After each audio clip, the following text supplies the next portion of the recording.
तो हाँ भाई, सारा ने प्यार भरी राम राम। उम्मीद करूँ सारा बढ़िया होगा, मस्त होगा, बिंदास होगा। तो आज जो अपना राजस्थान की ज्योग्राफी का टॉपिक है ना, बड़ा शानदार सा टॉपिक है, बड़ा प्यारा टॉपिक है और समझाने वाला टॉपिक है। जो भी टीचर राजस्थान भूगोल पढ़ाता है उसका ये टॉपिक बिल्कुल फेवरेट होता है, राजस्थान की जलवायु। इस टॉपिक के अंदर हम पढ़ेंगे कि हमारे राजस्थान में पवनों की दिशा क्या है, हमारे राजस्थान में बारिश कम क्यों होती है, हमारे राजस्थान के अंदर जलवायु किस प्रकार से प्रभावित होती है, उसको प्रभावित करने वाले कौन कौन से कारक हैं। उसके बाद में कुछ वैज्ञानिकों ने जलवायु के आधार पर हमारे राजस्थान का वर्गीकरण भी किया है। ये सारी की सारी बातें अपने इस टॉपिक में पढ़ेंगे और बड़ा प्यारा टॉपिक है, ज्योग्राफी वाला टॉपिक है। तो 1 या 2 मिनट जै की भी कोई भी कमेंट हो आराम से पूछ सको हो। मैं के बाद में क्लास ने शुरू करूंगा, फिर देखो मैं टॉपिक के बीच में कमेंट को नहीं लूंगा। आवाज उस ठीक आने लग रही है, कोई दिक्कत तो को नहीं, या कोई और कोई बात पूछनी हो तो भी आराम से पूछ सको। हाँ 1 मिनट। हाँ क्षमा करें सर जी, 1 या 2 मिनट जो भी है फटाफट बता दो, फिर बड़ा प्यारा सा टॉपिक लेकर अपन चलेंगे जिसका नाम है राजस्थान की जलवायु। सुना होगा थोड़ा बहुत सब तो भाई का मानसून आ गया, कभी मानसून आने वाला है थोड़े दिनों के अंदर है। बड़ी भयंकर गर्मी पड़ रही है, गर्मी के बाद में बारिश कैसे होती है, मानसून कैसे आता है, हमारी राजस्थान में बारिश कम क्यों होती है, सारी बातों के ऊपर चर्चा करेंगे। ठीक है, एकदम बढ़िया, ऑल गुड सर, ओके भाई चलो आ जाओ। सबसे पहले हम मानसून के बारे में बात करते हैं। अभी राजस्थान के अंदर मानसून आ गया, नॉर्मल सा जब बारिश का मौसम होता है तो अखबारों के अंदर इस प्रकार से हेडिंग आ जाती है। ये मानसून अरबी भाषा के मौसम शब्द से बना है। आरपीएससी ने सेकंड ग्रेड 2010 या 11 में सवाल पूछा था कि मानसून शब्द अरबी भाषा के किस शब्द से बना है। यह नॉर्मल सा अपने को ध्यान रखना, एक बार एग्जाम में पूछा गया सवाल है। मानसून अरबी भाषा के मौसम शब्द से बना है। इस मौसम का मतलब क्या होता है, पवनों की दिशा। जिधर यानी के पवने चलेंगी उधर मानसून चलेगा, तो यही मानसून है। ठंडी ठंडी हवा चल रही है यार, मानसून आएगा मतलब बारिश होगी क्या। तो वास्तव में मानसून क्या है, मानसून है वो मौसम शब्द से बना है। और सर ये मौसम शब्द अरबी भाषा का शब्द है। इस मौसम का मतलब होता है पवनों की दिशा, यानी क्या पवने चल रही है ठंडी ठंडी, यही क्या है हमारा मानसून है। फिर देखो, मानसून मौसमी पवनों का उदाहरण है। मौसमी पवनों का मतलब हुआ कि ऐसी हवा जिनकी दिशा मौसम के साथ में बदल जाए, ये मौसमी पवनों का उदाहरण है। मतलब जैसे जैसे मौसम में परिवर्तन होगा मानसूनी पवनें तो उधर ही चलती जाएंगी भी। तो मानसूनी पवनें वास्तव में मौसमी पवनों का उदाहरण है। भाई क्या तुम तो मौसम के साथ में बदल गए, मानसून कहेगा बदलना पड़ेगा। जैसे हमारे राजस्थान में मानसून आने का समय होगा तब यानी कि ये जो मौसमी पवनें हमारे राजस्थान की तरफ बहना शुरू हो जाएंगी, इधर आ जाएंगी। फिर मान लो का मानसून दूसरी दिशा में जाएगा तो ये मौसमी पवनें दूसरी दिशा में चली जाएंगी। तो ये जो मानसून है वास्तव में किसका उदाहरण है, मौसमी पवनों का उदाहरण है। मौसम के साथ में चेंज हो जाता है। अब ये तो है नहीं कि हमारे राजस्थान में साल भर मानसून चलता रहता है, साल भर बारिश होती रहती है। नहीं सर, हमारा भी मौसम है। जब यानी कि हमारा मौसम आएगा तब हमारे मानसूनी हवा आ जाएगी, तब हमारे मानसून आ जाएगा। तो मानसून मौसमी पवनों का उदाहरण है। मौसमी पवनों का मतलब है कि जिनकी दिशा मौसम बदलने के साथ में बदल जाए। मान लो कि अभी हमारे राजस्थान के अंदर मानसून आया हुआ है और हमारे राजस्थान में मौसमी पवनें बह रही हैं, अभी मौसम के अनुसार हवा बह रही है। थोड़े दिनों बाद में यहाँ पर सर्दी शुरू हो जाएगी तो इन मौसमी पवनों की दिशा भी बदल जाएगी, फिर ये दूसरी जगह चली जाएंगी। मतलब मानसून यानी कि बदलता रहता है, कोई परमानेंट तुम्हारे राजस्थान में रहेगा नहीं। तो मानसून मौसमी पवनों का उदाहरण है। मौसमी पवनों का मतलब है कि मौसम के साथ में ऐसी हवा जिनकी दिशा बदलती रहती है। अगर कोई मानसून का अध्ययन करने वाला सबसे पहला व्यक्ति था उसका नाम था अल मसूदी। ये अल मसूदी अरबी यात्री था जिसने सबसे पहले बताया था कि मानसून किस प्रकार से आता है, उच्च वायुदाब किस प्रकार से बनता है, निम्न वायुदाब किस प्रकार से बनता है। ये सारी की सारी बातें मानसून में पढ़ेंगे। बताओ, ये नॉर्मल सी बात है, यहां से एग्जाम में कोई ज्यादा क्वेश्चन पूछा नहीं जाता। एक बार तो आरपीएससी ने सेकंड ग्रेड में ये सिंपल सा क्वेश्चन पूछ लिया था, मानसून है वो किस भाषा का शब्द है, अरबी भाषा का शब्द है और ये मौसम शब्द से बना है। ठीक है, मौसम का मतलब ये होता है कि पवनों की दिशा। जब यानी का हमारे राजस्थान में ठंडी ठंडी ये हवा चलने लगेंगे ना, तब हम कहेंगे अरे भाई साहब मानसून आ गया। ठंडी हवा से तो पता चलाएंगे। बाकी ये तो कोई मानसून कोई आदमी तो है नहीं, अरे भाई मैं आ रहा हूं क्या, मानसून कोई आदमी थोड़ी है। जब यानी कि हमारे राजस्थान में ठंडी ठंडी सीढ़ी सीढ़ी हवा चलने लग जाएगी तो आप कहेंगे मानसून आ गया क्या। मतलब हम क्या करें, पवनों की दिशा से हमें पता चल जाएगा कि मानसून आ गया क्या। मानसून मौसमी पवनों का उदाहरण है। मानसून है वो मौसम के अनुसार बदलता रहेगा, परमानेंट कोई यहां पर राजस्थान में नहीं रहेगा। मानसून बदलता रहेगा, कभी गर्मी आएगी, कभी सर्दी आएगी, कभी बारिश होगी, मौसम के अनुसार बदलता रहेगा। ओके ठीक है, तो ये कुछ नॉर्मल सी बातें बताई थी, इसमें अभी तक ज्यादा बात को समझाने वाली आई नहीं है। आगे चलता हूं सर, फिर थोड़ी और अपन प्रारंभिक बातें देखते हैं। जैसे वायुमंडल की परिभाषा तुमसे कोई नहीं पूछेगा कि वायुमंडल क्या होता है, लेकिन कुछ शब्द आएंगे मानसून में तो अपने को थोड़ा सा ध्यान रखना है कि पृथ्वी के चारों ओर जो गैसों का आवरण होता है उसे क्या कहते हैं, वायुमंडल कहते हैं। ये हमारी क्या है सर, पूरी की पूरी पृथ्वी है, और इस पृथ्वी के चारों ओर गैस पाई जाती हैं भाई, बिल्कुल पाई जाती हैं। तो ये जो हमारी पृथ्वी के चारों ओर गैसों का आवरण बन रहा है, मतलब वायु का जो मंडल बन रहा है ना, उसका नाम ही हमने क्या रखा, वायुमंडल रखा। जैसे वायुमंडल की परतें भी तुम साइंस में पढ़ते हो, ये हमारे क्षोभ मंडल है जो पृथ्वी से 0 से 12 किलोमीटर में पाई जाती है। आंधी आना, बारिश आना, सारी की सारी प्रक्रिया इसी में होती है। फिर समताप मंडल पाई जाती है, उसके बाद में मध्य मंडल पाई जाती है। मध्य मंडल 50 से 80 किलोमीटर होती है। मध्य मंडल और समताप मंडल के बीच में ओजोन परत पाई जाती है जो हमारी पराबैंगनी किरणों से रक्षा करती है। उसके बाद में ताप मंडल पाई जाती है, उसके बाद में बाह्य मंडल पाई जाती है। ये सारी की सारी वायुमंडल की परतें हैं। सर वायुमंडल होता क्या है, हमारी पृथ्वी के चारों ओर जो वायु का आवरण है, चारों ओर जो गैस है ना, ये वायुमंडल है हमारी। जैसे मान लो कि हम पृथ्वी के ऊपर रह रहे हैं, इसी पृथ्वी के चारों ओर कहीं पर ऑक्सीजन भी है, नाइट्रोजन भी है, कार्बन डाइऑक्साइड है, सारी गैस पाई जाती हैं। तो ये हमारे जो चारों ओर गैसों का आवरण है ना, यही वायुमंडल है। अब वायुमंडल के ऊपर लगेगा दाब, वायुमंडल के ऊपर लगेगा भार, जिसे हम क्या कहते हैं, वायु दाब कहते हैं। मतलब इसके ऊपर अगर कोई दाब लगता है, कोई भार लगता है, तो वो क्या कहलाता है, वायु दाब कहलाता है। सर कैसे लगेगा दाब, वो अभी अपन पढ़ेंगे। ठीक है भी, कौन कौन सा वायु दाब लगता है, जैसे निम्न वायु दाब लगेगा, उच्च वायु दाब लगेगा, ये इसके बारे में अपन देखेंगे कि निम्न वायु दाब क्या होता है, उच्च वायु दाब क्या होता है, सारा का सारा बस यही वायु दाब का खेल है। तो वायुमंडल के ऊपर जो लगने वाला दाब या भारी क्या कहलाता है, वायु दाब कहलाता है। वायु दाब दो प्रकार से लगेगा, एक तो निम्न वायु दाब, एक अपने उच्च वायु दाब लगेगा। ठीक है, तो ये सारा का सारा क्या है, वायुमंडल है, इसके ऊपर कोई ना कोई दबाव लगेगा, कोई भार लगेगा, वो अपने वायु दाब कहलाएगा। तो किस प्रकार से भार लगेगा, अब अपन में थोड़ा सा फोटो के माध्यम से समझा देता हूं क्या ये निम्न वायु दाब क्या होता है, उच्च वायु दाब क्या होता है। ये मान लो कि एक मैंने फोटो ली है, यहां पर आपको थोड़ा सा दिखाई देगा कि सर ये जो क्षेत्र है ना, ये मतलब बिल्कुल पानी वाला क्षेत्र है, और जहां पर पानी होता है वहां पर क्या होती है, ठंड होती है, मतलब सर कोल्ड इलाका होता है। ठीक है, जहां पर ठंड होगी वहां पर हवा अपने को ज्यादा देखने को मिलेगी। हवा ज्यादा होगी मतलब वहां पर हाई प्रेशर बनेगा, क्या बनेगा, उच्च वायु दाब बनेगा। एक एक बात तुम्हें आराम से समझाऊंगा, टेंशन मत लेना। ये थोड़ी सी इधर आपको फोटो दिखाई देगी तो ये आपको थोड़ा सा मरुस्थल दिखाई दे रहा है, इसके ऊपर आपको सूरज दिखाई दे रहा है। तो यहां पर होट का मतलब है कि ये स्थान है भाई साहब गर्म, और जहां पर गर्मी होगी ना वहां पर हमेशा लो प्रेशर बनेगा, मतलब निम्न वायु दाब बनेगा। सर ये क्या सिस्टम है भाई,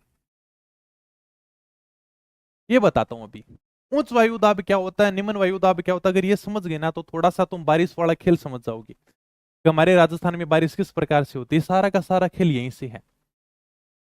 जैसे हम ये देखेंगे कि हमारे राजस्थान में जून के अंदर भयंकर गर्मी पड़ती है।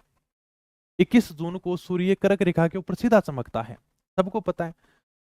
और जून के बाद में आता जुलाई अगस्त, और जुलाई अगस्त के अंदर हमारे राजस्थान में बारिश होनी शुरू हो जाती है, मतलब गर्मी के बाद में बारिश होती है। ये हमारे राजस्थान की मैं थोड़ी सी बात करता हूं, यानी कि होट अभी भयंकर गर्मी पड़ रही है, ये मैं मान लेता हूं कि अभी जून का महीना चल रहा है और 50 डिग्री सेंटीग्रेड है वो तापमान है राजस्थान के अंदर, मतलब यहां पर भयंकर गर्मी पड़ रही है अभी राजस्थान में। अब राजस्थान में जब भयंकर गर्मी पड़ेगी तो यहां पर जो हवा होगी ना वो रहेगी नहीं। हवा कहेगी यार क्या मुझे ऐसी गर्मी में नहीं रहना, तुम पता नहीं कैसे रह लेते हो, लेकिन मुझे तो इतनी भयंकर गर्मी में रहना ही नहीं है क्या। तो जो गर्मी पड़ेगी उसके बाद में इस क्षेत्र में जो हवा होगी वो ऊपर उठकर चली जाएगी, मतलब वो यहां पर रहेगी नहीं। जब हवा यहां पर नहीं रहेगी तो यहां पर एक निम्न वायु दाब बन जाएगा। मतलब निम्न का मतलब होता है कम, वायु दाब बन जाएगा। यहां पर हवा की कमी हो जाएगी, मतलब वायु कम हो जाएगी, निम्न वायु दाब बन जाएगा। ओके सर, यहां पर निम्न वायु दाब बन गया। उच्च वायु दाब कहां पर होगा? जहां पर पानी होगा, जहां पर ठंड होगी, वहां पर क्या होगा? वहां पर सर उच्च वायु दाब होगा।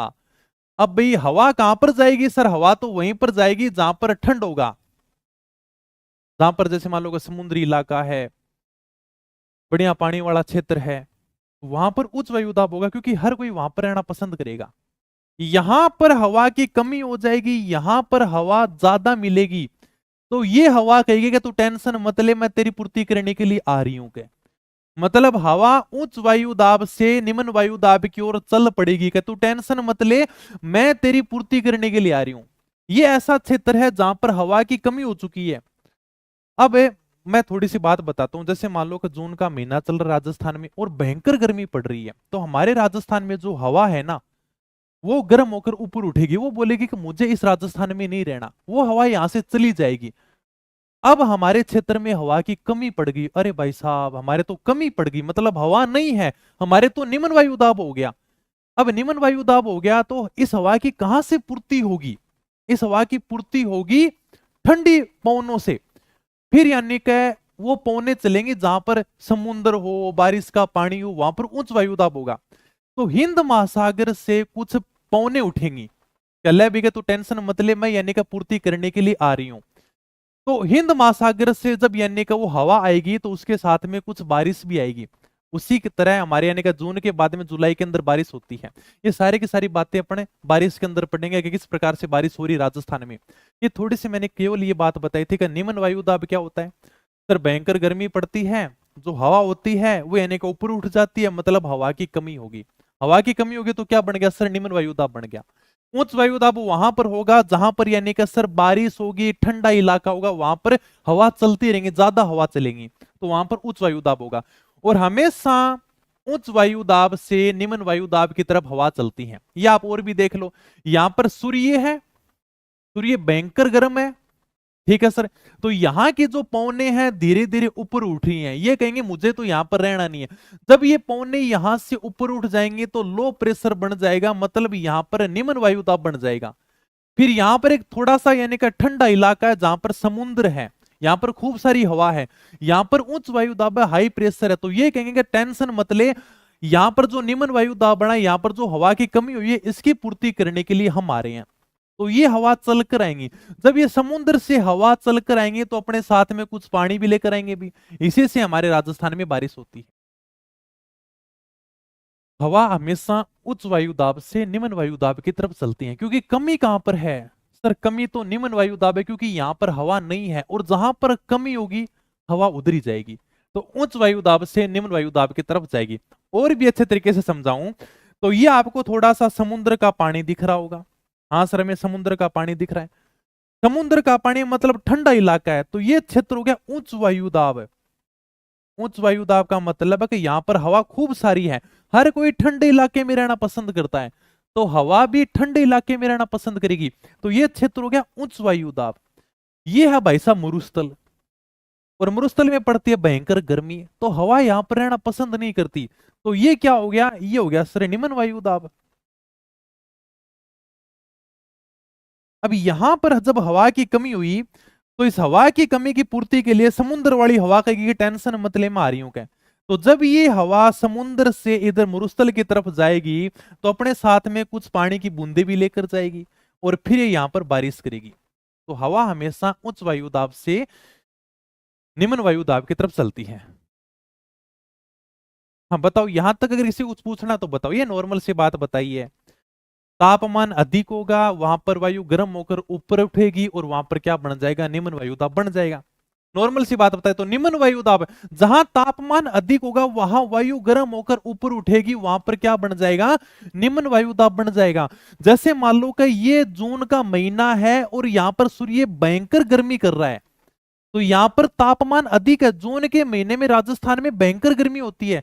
जहां तापमान अधिक होगा, तापमान अधिक होगा, वहां वायु गर्म होकर ऊपर उठ जाएगी। हवा कहेगी कि मुझे यहां पर रहना ही नहीं है। जहां पर तापमान अधिक है वहां पर वायु गर्म होकर ऊपर उठ जाएगी। जब यहां की हवा ऊपर उठ जाएगी तो नीचे तो कुछ बचेगा नहीं, हवा ही नहीं बचेगी। तो जब यहां पर हवा की कमी हो जाएगी तो निम्न वायु दाब बन जाएगा। सिंपल सा पूछ लेकर, राजस्थान में कम वायु दाब या निम्न वायु दाब कब बढ़ता है? गर्मियों में बढ़ेगा।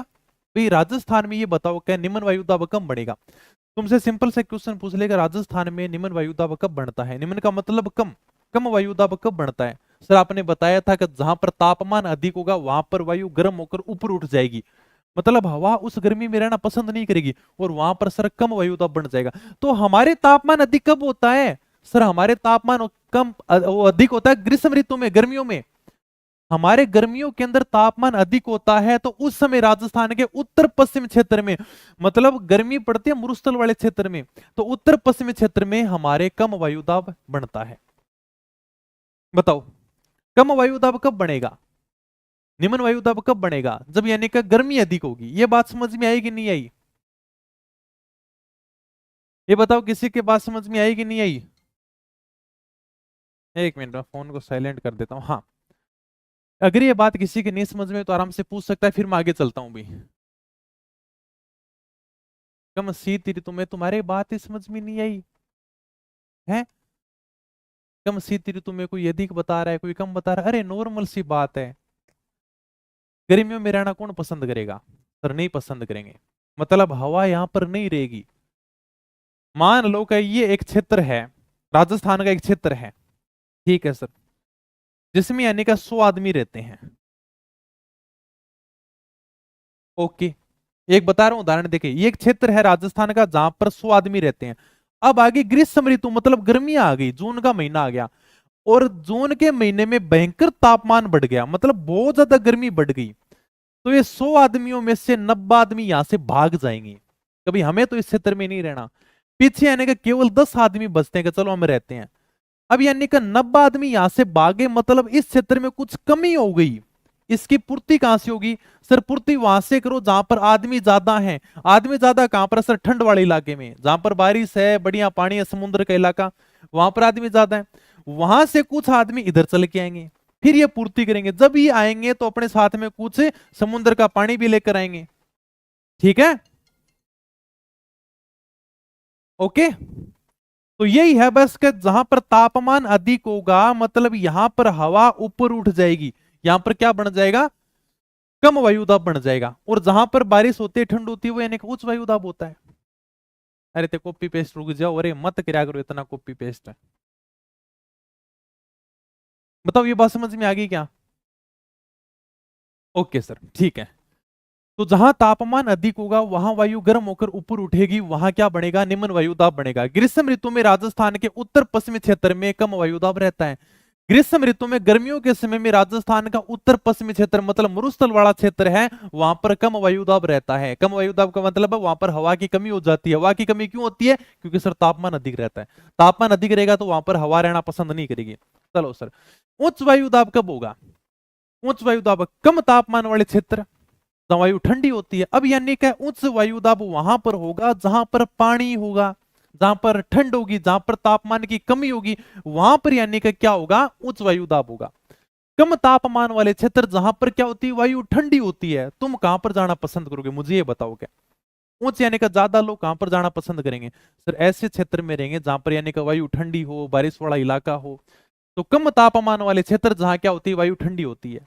हवा हमेशा उच्च वायुदाब से निम्न वायुदाब की ओर चलती ही। देख लो उदाहरण, मतलब एक तो आपके सामने कोल्ड यानी कि ठंडा इलाका, और एक आपके सामने है लो प्रेशर मतलब गर्मी वाला इलाका। तो हवा हमेशा किधर चलेगी? उच्च वायुदाब से निम्न वायुदाब की ओर चलेगी।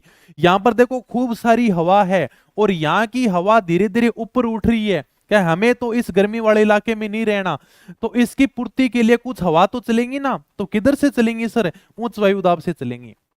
ये कोल्ड वाला इलाका है, ये गर्मी वाला इलाका है, और हवा उच्च वायुदाब से निम्न वायुदाब की तरफ चलती है। ठीक है, फिर भी याद नहीं रहे तो कोई बात नहीं, मैं तो केवल समझाने के लिए था, और रट्टा मारू और क्या करूं, तो ये तो सारी की सारी बातें मैंने बता दी। कोल्ड होगा वहां उच्च वायु दाब होगा, बिल्कुल सही बात है। उच्च का मतलब होता है ज्यादा, हाई।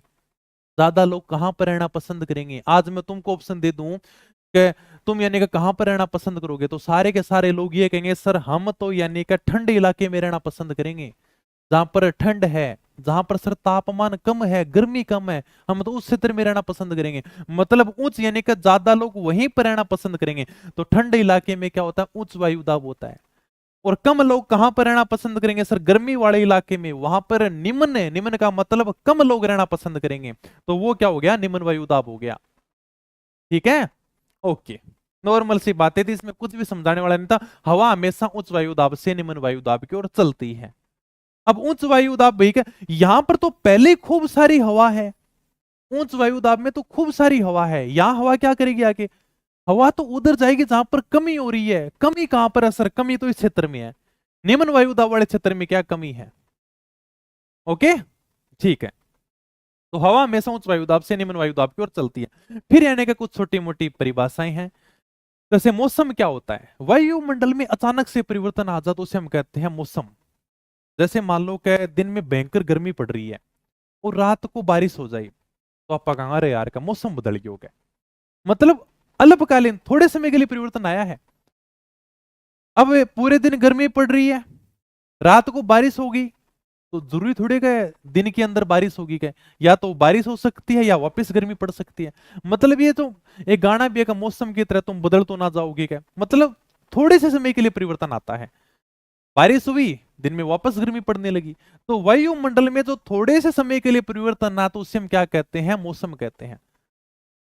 देखा होगा राजस्थान मौसम अपडेट, आज मौसम की क्या अपडेट है, दिन में गर्मी पड़ेगी, रात को बारिश होगी, यही तो मौसम है।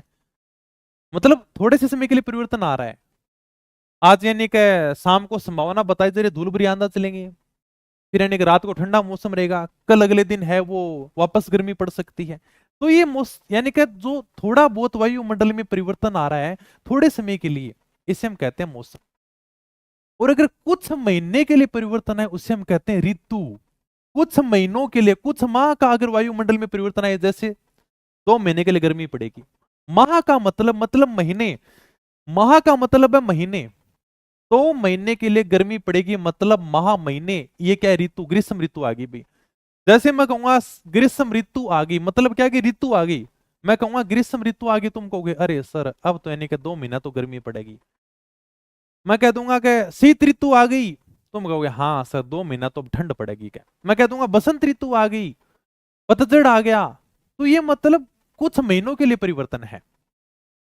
मौसम तो यानी कि थोड़े से समय की बात है, दिन में गर्मी है, रात को ठंड हो गई, फिर बारिश होने लगी, ये थोड़े से समय का परिवर्तन है। कुछ महीनों का परिवर्तन हो उसे हम कहते हैं ऋतु। जैसे शरद ऋतु है, शीत ऋतु है, ग्रीष्म ऋतु है, वर्षा ऋतु है, हेमंत ऋतु है, बसंत ऋतु है। जैसे हम कहेंगे जुलाई अगस्त के अंदर बारिश होती है, मतलब वो क्या है, वर्षा ऋतु है।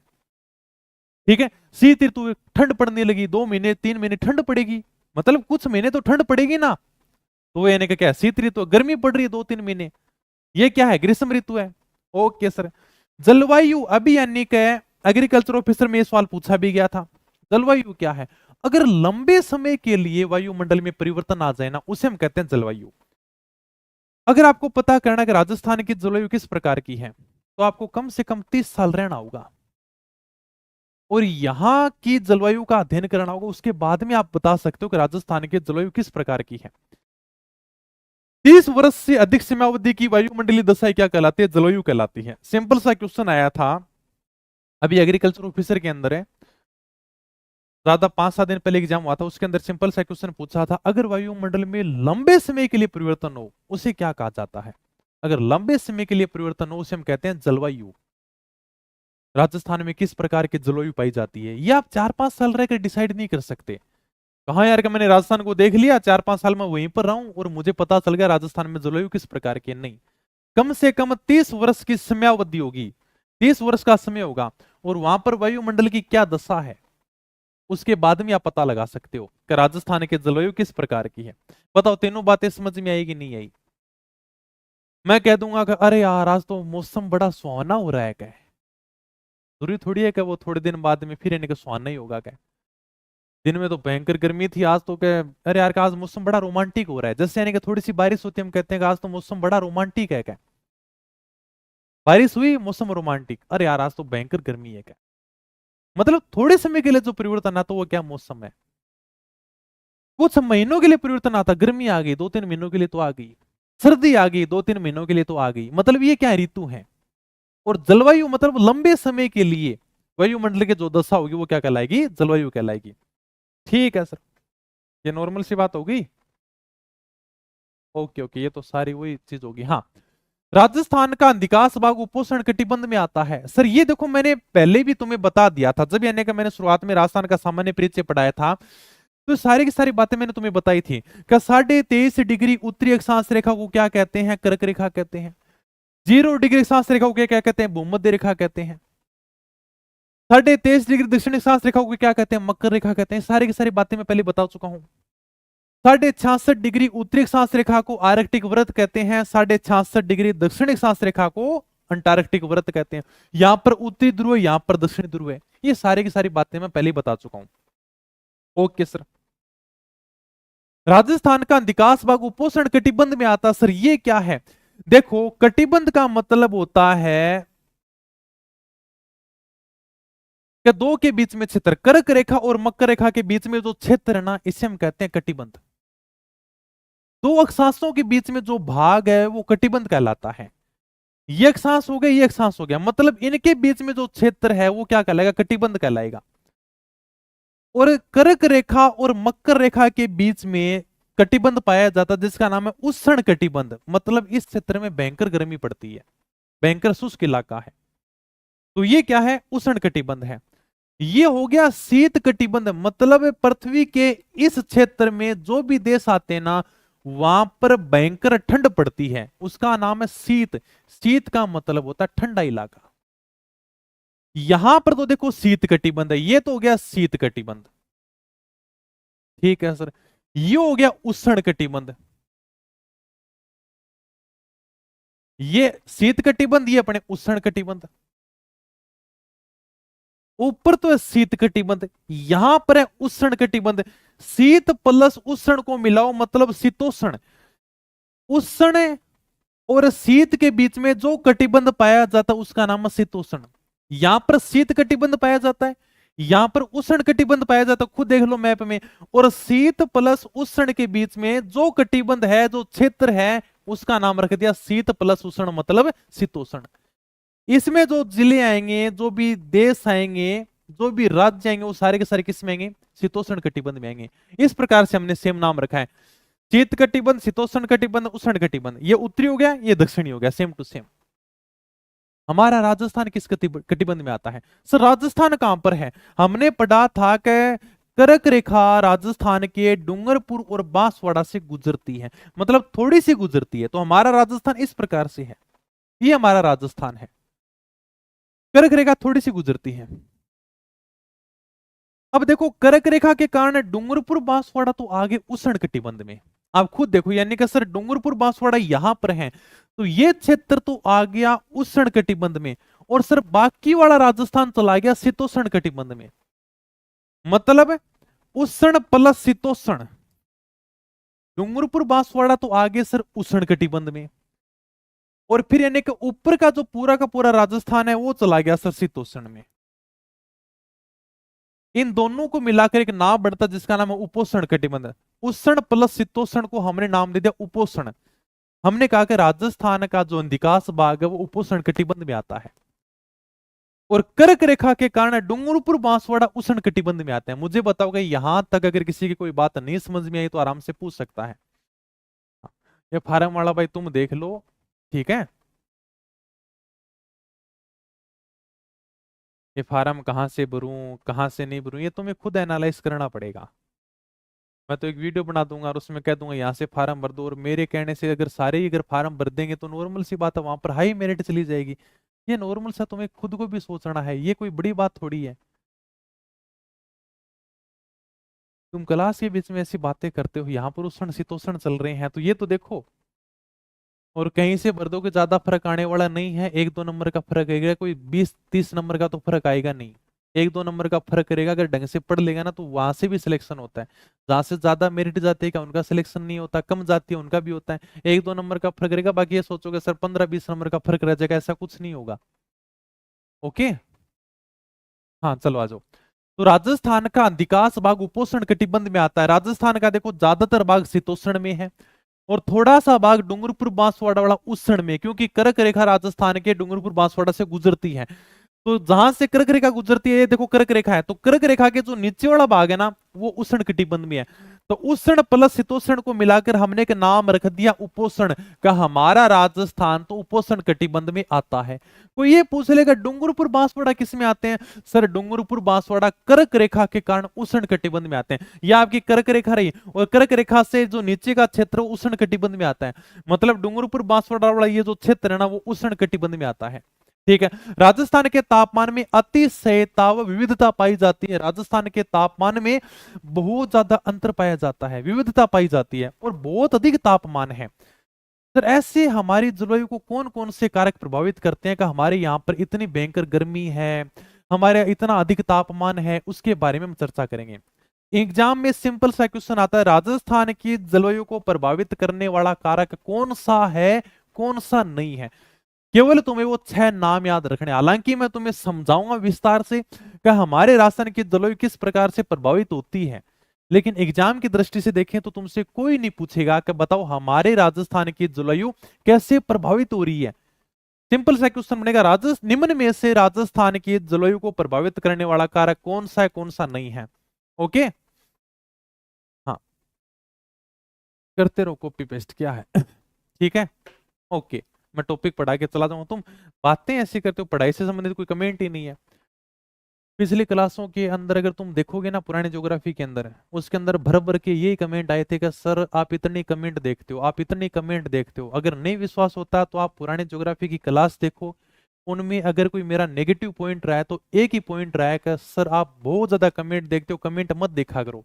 तुम्हें तो लगता है कि हाँ ठीक है यार कि सर कमेंट नहीं देखते क्या, ये तो मतलब बड़े स्टार हो गए हैं, अरे ये हो गया है, अरे वो हो गया है, अरे इनको तो घमंड हो गया है। बच्चे रिकॉर्डेड ज्यादा देखते हैं, कोई डबल स्पीड से देखना पसंद करता है, कोई 4 गुना स्पीड, सबके अलग अलग हैं। किसी के पास में टाइम नहीं, क्योंकि डबल स्पीड से इसलिए देखते हैं भाई बाद में इंस्टाग्राम भी चलाना है, फेसबुक भी चलाना है, बेचारों के पास में खूब काम है, व्हाट्सएप भी चलाना होता, तो पढ़ाई के लिए उनके पास में इतना टाइम नहीं है। उनके पास में टाइम बहुत शॉर्टेज है, पढ़ाई के लिए वो डबल स्पीड ही दे सकते हैं। अगर प्रेमिका से बात करेंगे उसमें आराम से चाहिए 1 घंटा मैसेज का इंतजार कर सकते हैं, वो अलग बात है, लेकिन पढ़ाई के लिए समय नहीं है। ओके। तो सबसे ज्यादा यही थी कि सर कमेंट देखते हो, इसलिए मैंने कमेंट बंद कर रखी है, क्योंकि बाद में देखेंगे तो मेरे भर भर के यही कमेंट देंगे कि देखो सर तो कमेंट देखते रहते हैं, ये करते हैं वो करते हैं। तुम्हें लगता है कि यार का जवाब नहीं दे रहे, तुम्हारी समस्या एक की है, तो बच्चे प्रभावित होते हैं, बस ये दिक्कत है, इसलिए मैं देखता नहीं हूँ। आ जाओ भी, ये बात समझ में आएगी कि नहीं, यहां तक अगर किसी की कोई बात नहीं समझ में तो आराम से पूछ सकता है। ये नॉर्मल सा टॉपिक है, समझाने वाला टॉपिक है, क्वेश्चन कहां से बनेगा, ये जो एक पेज हम पूरा का पूरा पढ़ेंगे ना, इसमें यहां से ज्यादा क्वेश्चन बनने की संभावना है। सिंपल सा क्वेश्चन पूछेगा, निम्न में से कौन सा कारक राजस्थान की जलवायु को प्रभावित करता है, कौन सा नहीं करता, बस इतना सा क्वेश्चन बनेगा। बाकी जैसे जलवायु क्या होते, थोड़ा सा ध्यान रखना, मानसून किस भाषा का शब्द है, नॉर्मल सी बातें हैं। अभी तक अपना इतना कोई बढ़िया टॉपिक स्टार्ट नहीं हुआ है कि जलवायु से ज्यादा क्वेश्चन पूछे जाएंगे। ओके। चलो भाई, समझ में आएगी सारी की सारी बातें। हाँ सर चलो ठीक है। राजस्थान के जलवायु को कौन कौन से कारक प्रभावित करते हैं, तुम्हें केवल यानी का नाम ध्यान रखने हैं। सबसे पहले मैं बता रहा हूं कि अक्षांश स्थिति। राजस्थान की जो अक्षांश स्थिति है ये हमारी जलवायु को प्रभावित करती है। कैसे सर? राजस्थान का अधिकांश भाग उपोष्ण कटिबंध में आता है, अभी हमने पढ़ा है। यहां देखो राजस्थान से क्या गुजर रही है सर, कर्क रेखा गुजर रही है, पढ़ा है हमने। हाँ सर डूंगरपुर बांसवाड़ा से गुजर रही है। और ये जो नीचे का भाग है ना, इस कर्क रेखा के नीचे का भाग तो आ गया उष्ण कटिबंध में, ऊपर का भाग आ गया शीतोष्ण कटिबंध में। इन दोनों को हमने नाम दे दिया उष्ण प्लस शीतोष्ण मतलब उपोष्ण। तो राजस्थान का जो ज्यादातर भाग है, वास्तव में ज्यादातर भाग तो ये है, ये तो थोड़ा सा भाग है उष्ण वाला, तो ये तो थोड़ा सा भाग है। तो राजस्थान का ये जो ज्यादातर भाग है ये उपोष्ण कटिबंध में आता है। ठीक बात है सर। कर्क रेखा दक्षिणी भाग से गुजरती है। सर ये पूरा का पूरा भाग इस क्षेत्र में क्यों आता है, उपोषण में क्यों आता, दूसरे में क्यों नहीं आता? क्योंकि कर्क रेखा हमारे राजस्थान के दक्षिणी भाग से गुजरती है। कर्क रेखा के कारण हमारे राजस्थान की जलवायु प्रभावित होती है।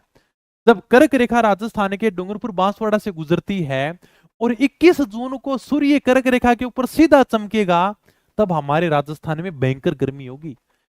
ये कर्क रेखा राजस्थान के दक्षिणी भाग से गुजर रही है ना, इसलिए हमारे राजस्थान में भयंकर गर्मी पड़ती है 21 जून को।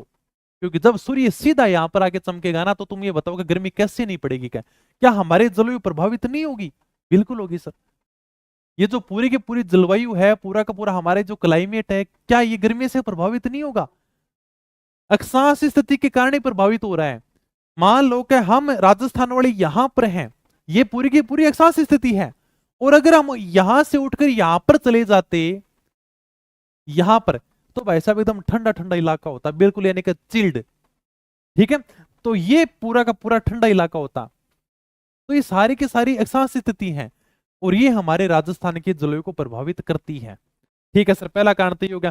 कर्क रेखा हमारे राजस्थान के दक्षिणी भाग से गुजरती है, और सर देखो कर्क रेखा के ऊपर 21 जून को सूर्य सीधा चमकता है, और सर सीधा चमकेगा तो सीधी सी बात है कि यहाँ पर गर्मी भयंकर होगी, और सर गर्मी पड़ेगी तो हमारी पूरी की पूरी जलवायु प्रभावित होगी। ठीक है, नॉर्मल सी बात है। तो अक्षांश केवल आपको नाम ध्यान रखना है।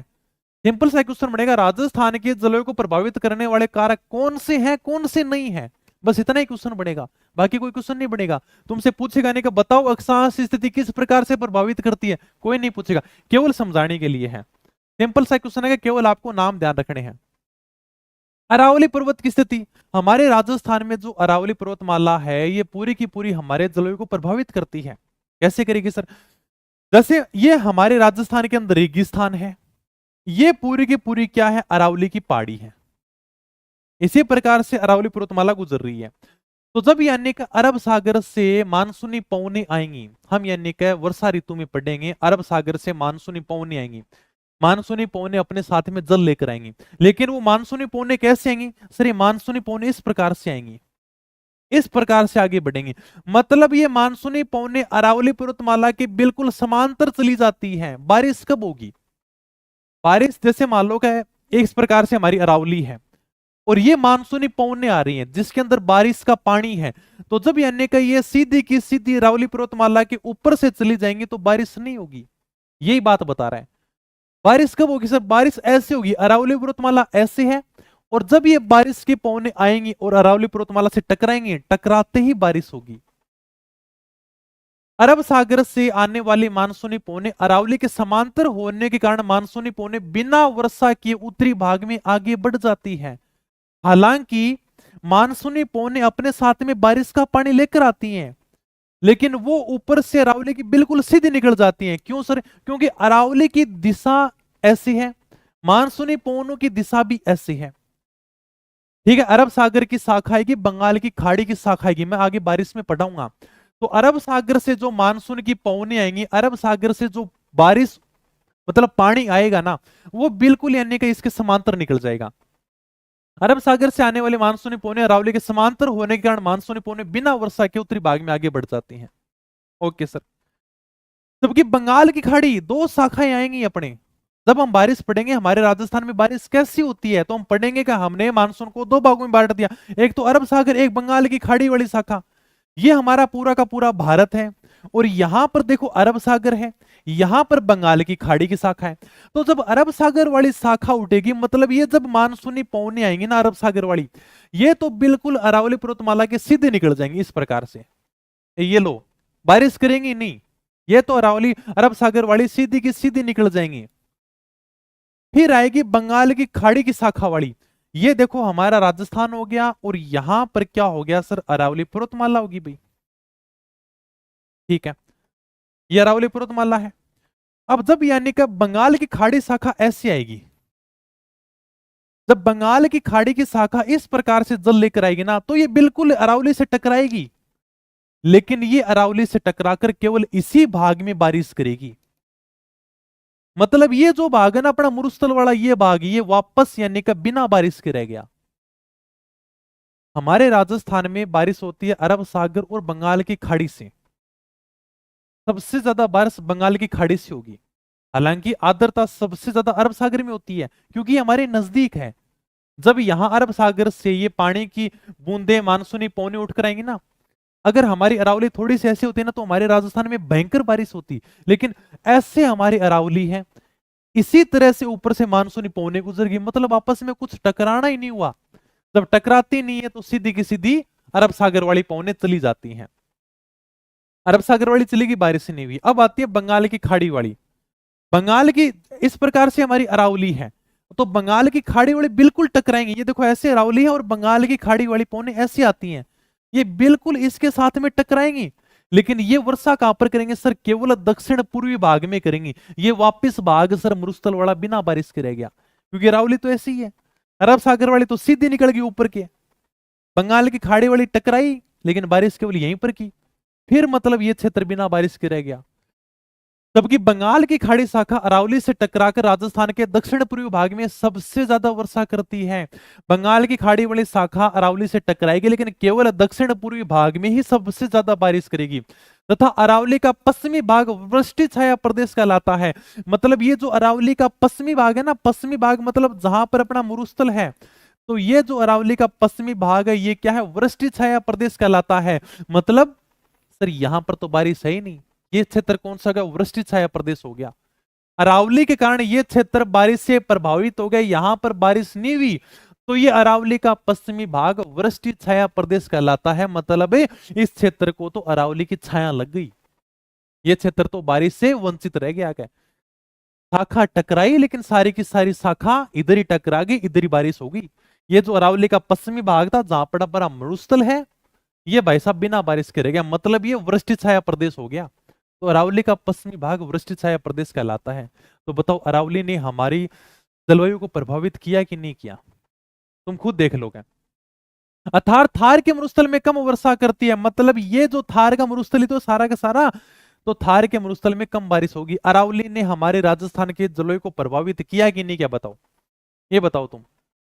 किया सर, बिल्कुल किया। अरब सागर की शाखा तो सीधी निकल गई, बंगाल की खाड़ी की शाखा टकराई, लेकिन सर केवल दक्षिण पूर्वी भाग में बारिश की। बाकी सर यहां पर तो बारिश ही नहीं कर पाई। क्या ये पूरा का पूरा थार का मरुस्थल बिना बारिश के रह गया? मतलब ये सर पश्चिमी भाग वृष्टि छाया प्रदेश कहलाता है। मतलब अरावली ने भी हमारी जलवायु को प्रभावित किया। फिर समुद्र तल से दूरी, राजस्थान की समुद्र तल से दूरी ज्यादा है भाई। यहां पर अभी मैंने बताया, यहां पर है अरब सागर, यहां पर है बंगाल की खाड़ी। अगर मैं राजस्थान की बात करूं तो राजस्थान से अरब सागर की दूरी है 400 किलोमीटर, मतलब बहुत दूर है। राजस्थान से अरब सागर 400 किलोमीटर दूर है। और इस अरब सागर में एक तो कच्छ का रण, एक खंबात की खाड़ी। जैसे तुम अगर गुजरात के पास में देखोगे ना, तो इस प्रकार से है। सबसे पहले तो ऊपर है कै, एक मिनट यहां लिख दूं, सबसे ऊपर है कै, नीचे है ख, मतलब कच्छ का रण ऊपर है, खंबात की खाड़ी नीचे है। ये अरब सागर के अंदर ही है। राजस्थान से अरब सागर की दूरी है 400 किलोमीटर। यहां पर अपना राजस्थान है, यहां पर जाकर अरब सागर है, मतलब भाई साहब बहुत दूर है, 400 किलोमीटर है। तो राजस्थान से अरब सागर की दूरी है 400 किलोमीटर। फिर आपको पूछ लेगा कच्छ की खाड़ी राजस्थान से कितनी दूर है? कच्छ की खाड़ी ये रही, कच्छ की खाड़ी राजस्थान से 225 किलोमीटर दूर है। उसके बाद में खंबात की खाड़ी नीचे है, ये राजस्थान से 275 किलोमीटर की दूरी पर है, मतलब दूरी ज्यादा है। हालांकि अगर अरावली थोड़ी सी टेढ़ी होती ना तो अपनी भयंकर बारिश होती, क्योंकि ये जो मानसूनी पौने उठकर आते हैं ना अरब सागर वाली, ये राजस्थान के नजदीक है। 400 किलोमीटर अरब सागर वैसे ज्यादा दूर भी नहीं है, लेकिन फिर भी क्या कि ये मान अरावली, ये पौने भी इसी प्रकार से आती है उठकर, अरावली भी ऐसी रहेगी, तो ये पौने हवा है वो बिल्कुल टकराती नहीं अरावली के, और सीधे आने का आगे निकल जाती हैं और आगे जाकर बारिश करते हैं हिमाचल प्रदेश में, वहां पर जाकर टकराएंगी। ये अरावली के कारण बिल्कुल सीधा निकल जाती है। जब तक कोई चीज नहीं टिकराएगी तो कैसे बारिश हो सकती है? तो राजस्थान से अरब सागर, ये आपका अरब सागर है, अरब सागर की दूरी 400 किलोमीटर है।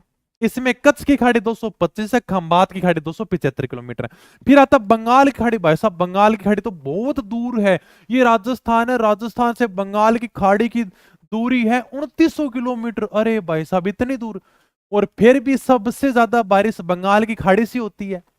क्यों होती है? क्योंकि ये सीधी अरावली पर्वतमाला से टकरा जाती है, इसलिए सबसे ज्यादा बारिश होती है। तो हम ये कहते हैं कि राजस्थान के समुद्र तट से ज्यादा दूरी है।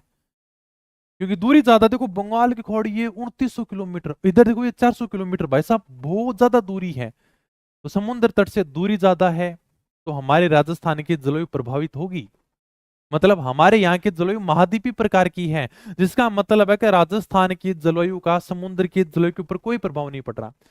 तुम ये बात बताओ कि मान लो कि राजस्थान के समुद्र बिल्कुल पास में होता, तो हमारे यहाँ पर भयंकर बारिश होती, क्योंकि समुद्र में ठंड रहती है, पानी वाला इलाका है।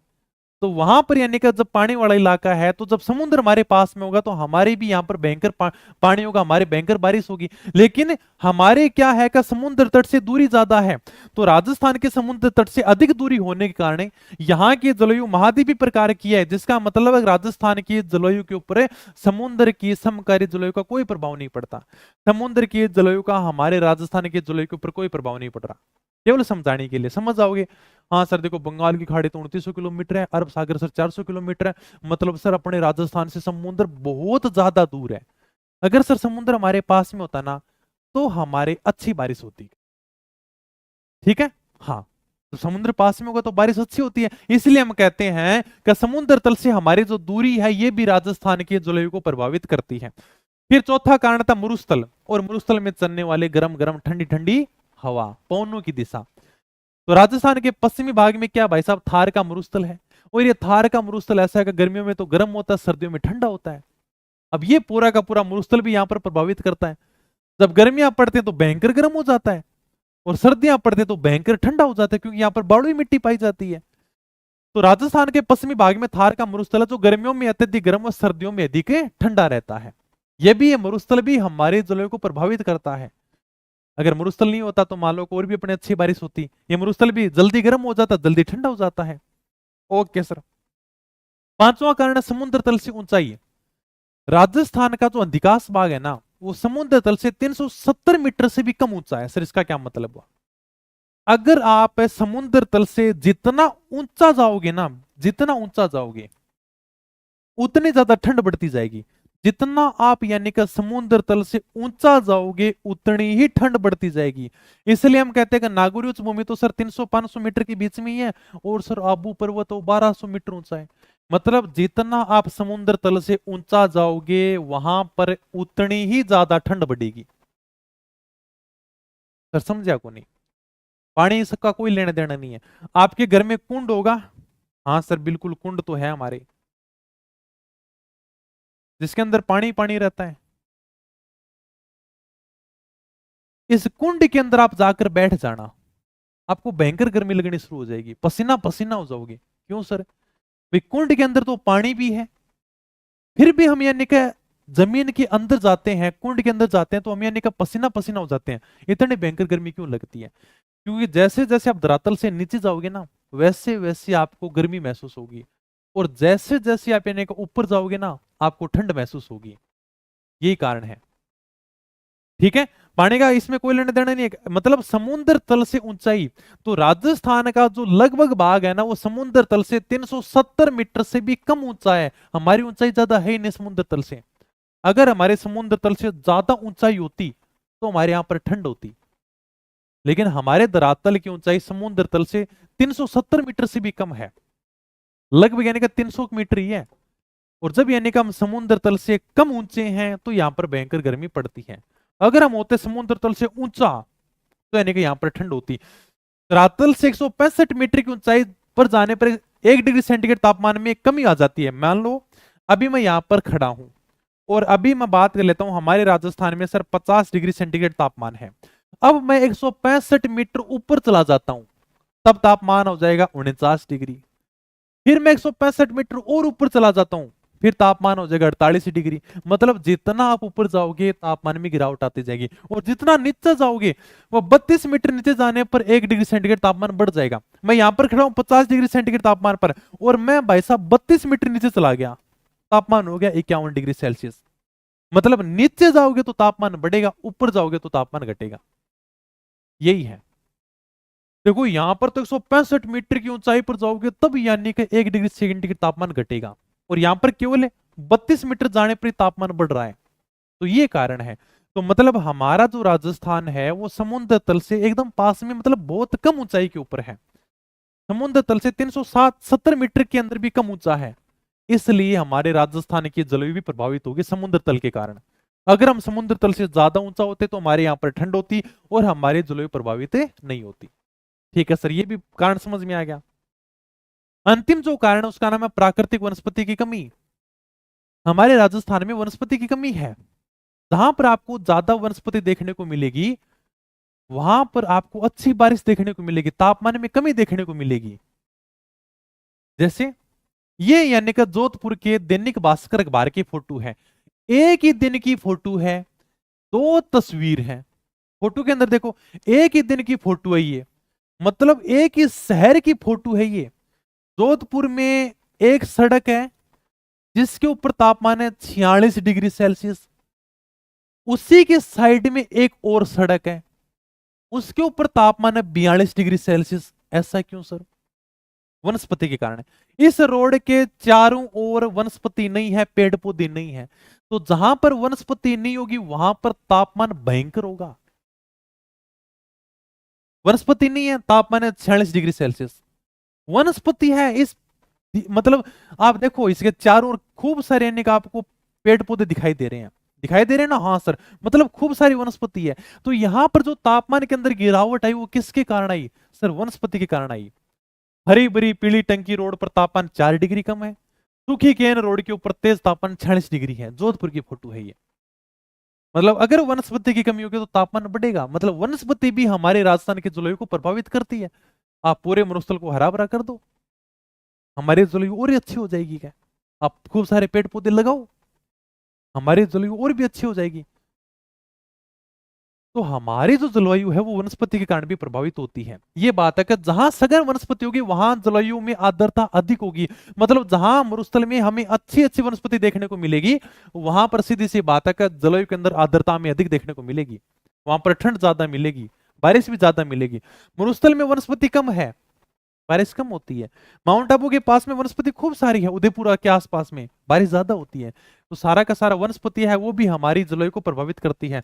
पश्चिमी राजस्थान में प्राकृतिक वनस्पति कम होने के कारण तापमान अधिक व आर्द्रता कम होती है। पश्चिमी राजस्थान मतलब ये जो मरुस्थल वाला क्षेत्र है वहां पर क्या वनस्पति कम है, और वनस्पति कम होने के कारण यहाँ पर तापमान ज्यादा है और आर्द्रता मतलब जलवायु के अंदर आर्द्रता कम है। ठीक है, पानी वाला जो क्षेत्र है बारिश वो यहाँ पर कम होती है। आर्द्रता मतलब नमी। ठीक है, ओके भाई। तो ये हमारे राजस्थान के जलवायु को 6 कारक प्रभावित करते हैं। सिंपल सा क्वेश्चन है, राजस्थान के जलवायु को प्रभावित करने वाला कारक कौन सा है कौन सा नहीं है। बाकी सारी की सारी बातें केवल समझाने के लिए, केवल समझाने के लिए, तुमसे कोई नहीं पूछेगा, केवल समझाने के लिए थोड़ा सा ध्यान रखना कि हाँ इस प्रकार से हमारे राजस्थान की जलवायु प्रभावित होती है। ठीक है, ओके। आर्द्रता का मतलब होता है नमी। ठीक है, हाँ, एक तो बिल्कुल सूखा इलाका हो, जैसे हमारे पश्चिमी मरुस्थल की बात कर लो, बिल्कुल सूखा इलाका है, नमी है ही नहीं, ठंड है ही नहीं वहां पर है, वायु बिल्कुल सूखी सूखी चलती है, एकदम गरम गरम ताती ताती लू चल रहे हैं। और कहने का ठंडा इलाका हो जहां पर आर्द्रता अधिक होती है, वायु में नमी होती है, ठंड होती है वहां पर। तो हमारे रेगिस्तान में क्या होती है? आर्द्रता कम होती है, यहां पर नमी कम होती है। ओके, तो इतना अपन कंप्लीट कर लेते हैं, इसको बढ़िया तरीके से याद कर लेना। ज्यादा नहीं, 1-2 क्लासों में कंप्लीट हो जाएगा जलवायु को टॉपिक। अब इतना ज्यादा बड़ा कोई है भी नहीं है, ज्योग्राफी के छोटे छोटे टॉपिक हैं और समझा मैंने सारे दिए, कहां से क्वेश्चन पूछेगा कहां से नहीं। अगर कोई बात नहीं समझ में तो और भी पूछ सकते हो। ठीक है, तो मिलेंगे फिर कल नई वीडियो में, तब तक धन्यवाद, थैंक यू, जय हिंद जय भारत।